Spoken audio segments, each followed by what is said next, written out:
দোয়ারাবাজার উপজেলা পরিষদ নির্বাচনে চেয়ারম্যান পদপ্রার্থী নুরুল আমিনের সমর্থনে উপজেলার নরসিংহপুর ইউনিয়নের নাসিমপুর বাজারে এক বিশাল পথসভা অনুষ্ঠিত হয়েছে।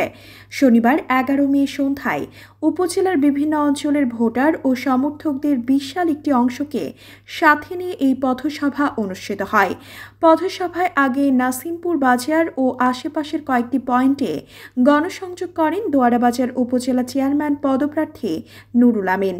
গণসংযোগ পরবর্তী পথসভায় সাবেক ইউপি সদস্য ও আওয়ামী লীগ নেতা আফতাব উদ্দিন মেম্বারের সভাপতিত্বে বক্তব্য রাখেন উপজেলা আওয়ামী লীগ নেতা ও সমাজসেবক কয়সার আহমদ চৌধুরী, ইউপি সদস্য নুরুল আমিন, মোশাহিদ আলী, সাবেক ইউপি সদস্য নুরুল আমিন, সাবেক ইউপি সদস্য আয়াজুর রহমান বলাই, সাবেক ইউপি সদস্য আব্দুস সালাম খান, সাবেক ইউপি সদস্য আমির হোসেন, ফখরুদ্দিন, সুরুজ আলী, মাহমুদুল হক, আসাব আলী সুমন, সমুজ আলী, তৈয়ব আলী প্রমুখ। এ সময় বিভিন্ন অঞ্চলের ভোটার, সমর্থক ও শুভাকাঙ্ক্ষীগণ উপস্থিত ছিলেন। এ সময় উপস্থিত নেতৃবৃন্দ সকলে আগামী উপজেলা পরিষদ নির্বাচনে নুরুল আমিনকে চেয়ারম্যান নির্বাচিত করতে চান।